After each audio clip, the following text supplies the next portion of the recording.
They say you shouldn't step on any toes while you climb to the top, 'cause you eventually see them again on your way down. I guess some people didn't get that memo. My name's Dion, and my life is a roller coaster of ups and downs. I grew up thinking my family would always be rich. Mom was a pilot for an international airline, and my dad was the CEO of a promising startup in Silicon Valley. I was their only child, and I was spoiled with all the food, toys, clothes, and gifts I wanted. On birthdays, Mom would throw a massive party for me and my friends, and on Christmas, I'd get hundreds of gifts and spend the holidays at a different corner of the world. I've had Christmas in Japan, Switzerland, Australia, Germany, and pretty much every country my mom flies to. I thought that was the kind of life I would enjoy forever, until they took Mom and Dad away. One day, guys in black suits just barged into our home and took them away. I didn't find out what happened until later that night, when I watched the news. Turns out, my dad and mom were criminals. They'd been stealing from investors ever since Dad started his company, and now they're going to spend many, many years in jail. I was so scared of being taken into foster care. Luckily, the judge pitied me and agreed to let me take care of myself, as long as I can prove that I can hold down a job. I still had the house. It was the only thing that the government didn't seize. I met Gia around that time. She was delivering my food, and I answered the door. She smiled at me and offered up the bag of food. "Wow, nice place." "Oh, thanks. It's my parents' I guess it's my place now, huh?" "You look young for a guy who has his own house." "Ha, just got lucky, I guess." "Say, do you mind if I ask for a glass of water?" Gia stayed for that water, and a smoothie, and dinner.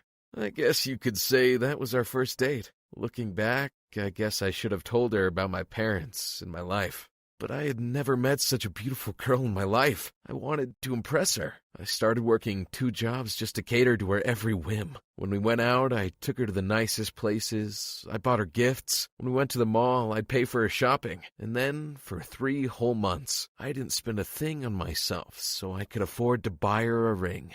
I surprised her outside the house with a limo and a huge bouquet of red roses. As soon as she saw me, her eyes began to sparkle. I got down on one knee and proposed to her. She was so ecstatic. I could tell she was going to say yes, but before she opened her mouth, my nosy neighbor who saw everything shouted from across the street, "It's not gonna last! Wait till you find out who he really is!" "What?"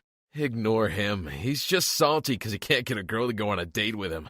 We went inside the limo and had the most wonderful date that night. But something really bothered me. Bill, my neighbor, had always envied me. And when my parents got taken to jail, he was the happiest in the street. He actually told me that my parents deserved it, and I deserved to be left alone. It was because his parents got sucked into my dad's financial scheme and he lost his trust fund. And ever since then, he wanted nothing but to see me suffer. Bill was still rich, while I was struggling to keep myself afloat. Gia always asked me why I drove such a rickety car. I was running out of time to tell her the truth. But I knew Gia would leave me if she knew. I was just biding time. I was just waiting for her to be absolutely in love with me so that my bank account wouldn't matter. I dropped her off at home and promised myself I would tell her as soon as I got home from work the next day. But that never came.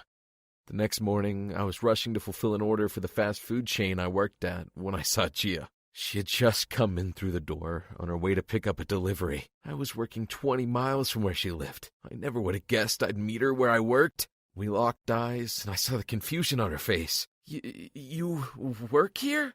I couldn't answer. "Do you actually work here?" I can explain, babe. I meant to tell you today, last night even. I just couldn't find the time to tell your fiance that you're a broke-ass trash? What the heck, Dion? I thought you were rich. You have that massive house and all. No, Gia, can we please talk about this at home? There are customers, and my boss. I don't care who hears it. You fooled me. It's better if everyone in here hears that the guy who flips their burgers is a lying, deceiving catfish. You made me think you were rich. Baby, please, we're in love. We're going to get married. I promise I'll do everything I can to give you the life you deserve. I've been doing that, haven't I? Babe, don't you dare call me that ever again. I'm not getting married to a beggar. I mean, look at you. Your face? Your body? Do you even think anyone would date you if they knew you weren't rich? Certainly not me. I mean, I'm gorgeous. There is no universe where someone like me would ever be interested in you. It just doesn't make sense for me to marry you without money being involved. I'm calling it off. I'm done. And I'm keeping the ring. Don't call me. Don't text me. We're done. I was so embarrassed. I couldn't take the looks of pity some of the customers gave me. Some of my colleagues were snickering behind my back, and my manager looked at me as if I had just served the customer rotten burgers. He fired me immediately for causing the disturbance. And so, I left work deflated. As I got home, I saw Gia hauling her bags across the street into Bill's house. He stood on his lawn and glared at me. He had a satisfied look on his face. Looks like I win again, Dion. Told you it wasn't gonna last. Girls like Gia need to be spoiled, and you have no money to do any of that.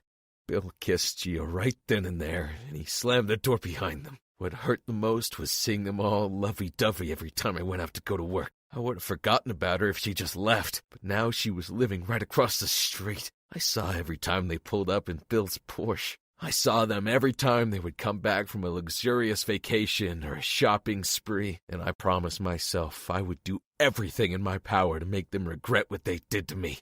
I worked as hard as I could until I got promoted to becoming a manager of the other fast food place I worked at. While I was working, I took night classes, and then I was promoted again. The company saw how hard I worked, and so they awarded me with a scholarship to business school. I finished with flying colors, and the company immediately promoted me to regional manager.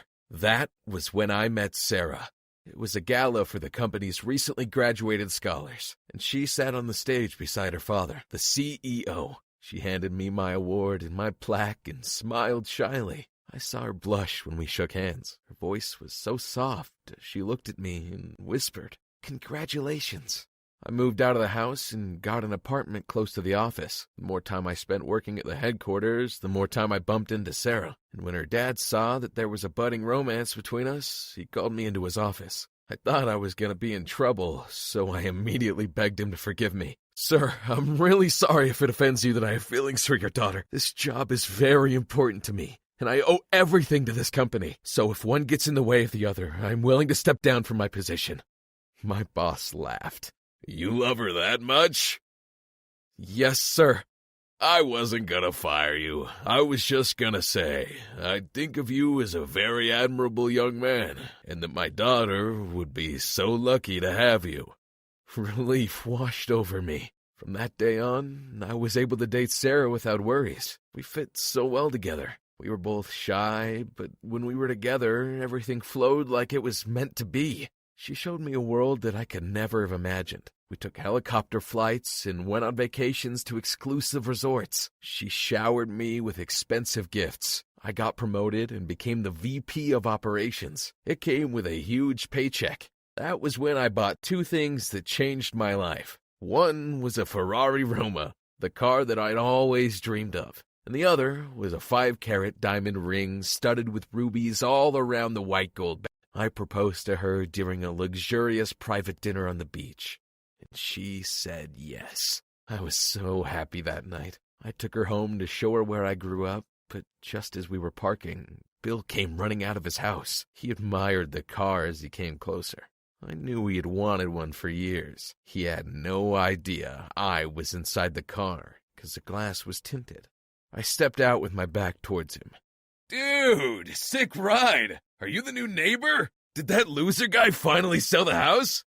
I turned around and smiled at Bill. "Nope, I'm just here to pick up a few things." Bill's jaw dropped, and then, just behind him, my ex appeared. "Oh my God! Dion? Is that you? It's been 10 years. Wow, you've really had a glow-up. Meanwhile, Lazy Pants here still can't afford to take me on a cruise. Say, why don't we pick up where we left off?" I laughed. "So sorry, Gia.